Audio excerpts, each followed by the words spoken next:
Halo, Assalamualaikum warahmatullahi wabarakatuh. Terima kasih untuk yang sudah datang ke channel aku.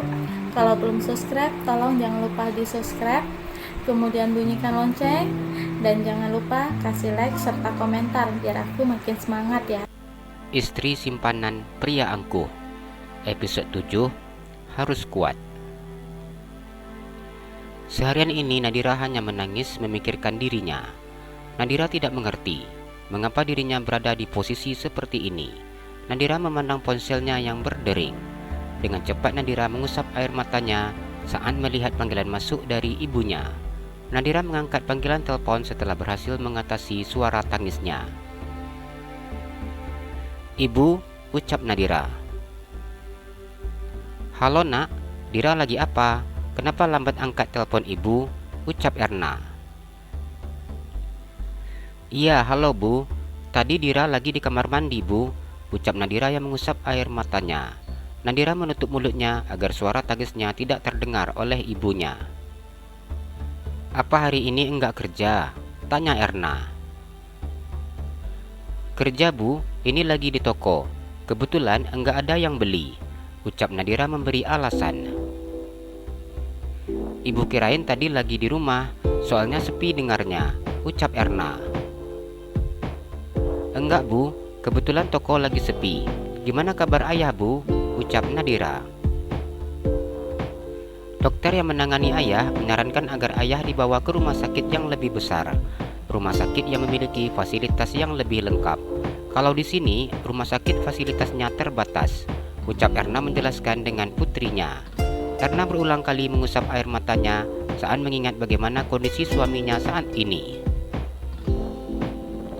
"Ibu khawatir nak, ibu belum siap bila ayah kalian pergi," ucap Erna yang menangis.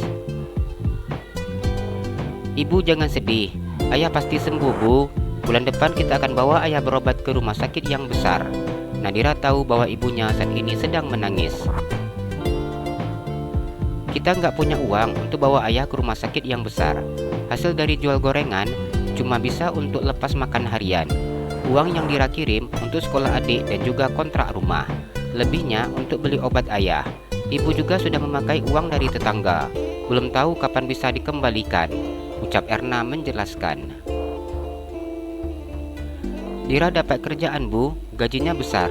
Semoga cukup untuk bawa ayah berobat bulan depan," ucap Nadira. "Kerja apa nak? Ibu nggak mau Dira kerja yang enggak benar," ucap Erna yang begitu mencemaskan putri sulungnya.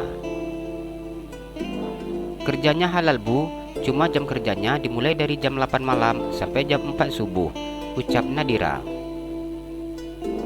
"Kerjaan apa itu?"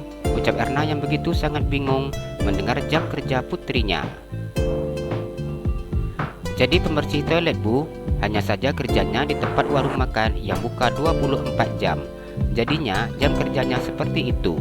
Dira tidak bisa ambil kerja di pagi hari. Dira sudah kerja di toko baju," ucap Nadira yang menjelaskan kepada ibunya tentang pekerjaannya. "Masa sih bersihkan toilet dapat gaji besar?" ucap Erna yang tidak percaya. "Iya bu, karena jam kerjanya aja udah jam lembur, makanya gajinya besar. Di sana Dira dihitung lembur. Untuk yang kerja pagi sampai malam enggak segitu dapatnya," ucap Nadira. "Tapi Dira jaga kesehatannya nak," ucap Erna. "Iya bu, di sana kerjanya jam 8 sampai jam 4 subuh, sedangkan di toko jam 9 sampai jam 5 sore. Jadi Dira ada waktu untuk beristirahat dulu," ucap Nadira. Erna tersenyum ketika mendengar penjelasan putrinya. Walaupun putrinya saat ini tidak dapat melihatnya, namun ia tetap tersenyum. "Sudah dulu ya bu, ada yang datang," ucap Nadira yang sudah tidak mampu menahan tangisnya. "Iya nak, ibu nelponnya jam segini. Jam Dira sedang kerja," ucap Erna. "Enggak apa-apa bu, sudah dulu ya bu," ucap Nadira yang menutup sambungan telepon dengan cepat. Nadira meletakkan ponselnya di atas tempat tidur. Nadira menangis jadi-jadinya melepaskan rasa sesak di dadanya. Nadira merasakan tubuhnya yang terasa begitu amat lemas. Sejak pagi hingga saat ini ia belum makan sama sekali. Setelah puas menangis, Nadira menggoreng telur mata sapi dan memakan nasi putih yang diberikan kecap manis. Aku harus makan biar ada tenaga, nggak boleh lemas apalagi sakit. Ayo semangat Nadira, demi ayah tercinta, ucap Nadira yang memberikan kata semangat untuk dirinya sendiri. Walau bagaimanapun, dirinya harus makan agar memiliki tenaga untuk bekerja. Setelah selesai makan, Nadira bersiap-siap untuk berangkat kerja. Harus kuat, ucap Nadira yang memegang kepalanya yang terasa begitu pusing.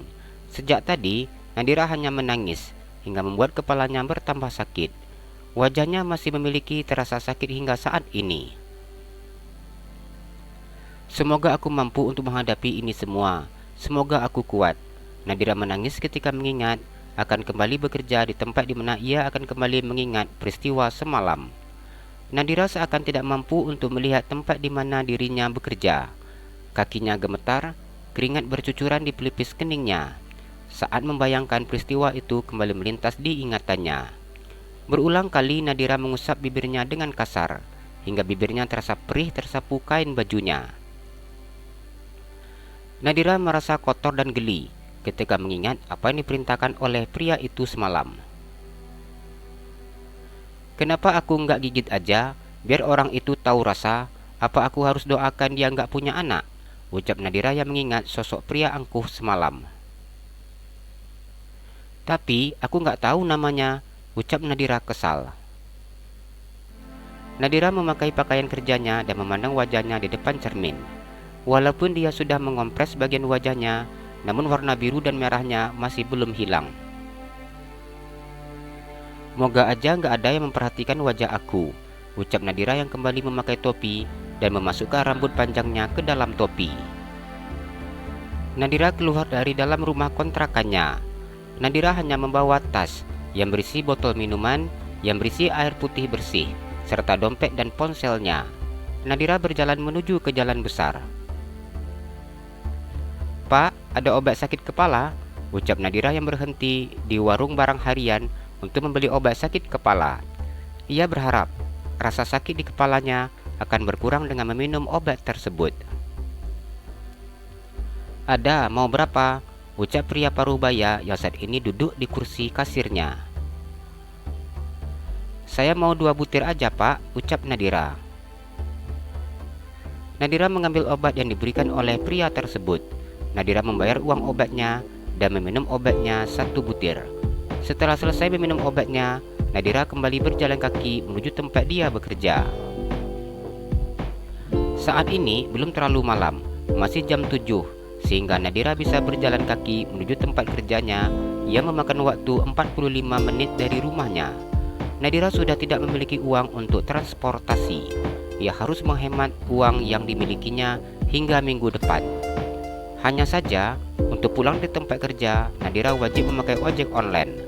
Berhubung waktunya sudah sangat malam, jalanan juga sepi, sehingga ia tidak berani untuk berjalan sendirian. Nadira berjalan sangat pelan, berhubung rasa sakit kepalanya yang belum hilang. Jalan-jalan ke Pekanbaru, jangan lupa beli sepatu. Kalau kamu suka channel aku, please subscribe aku. Terima kasih.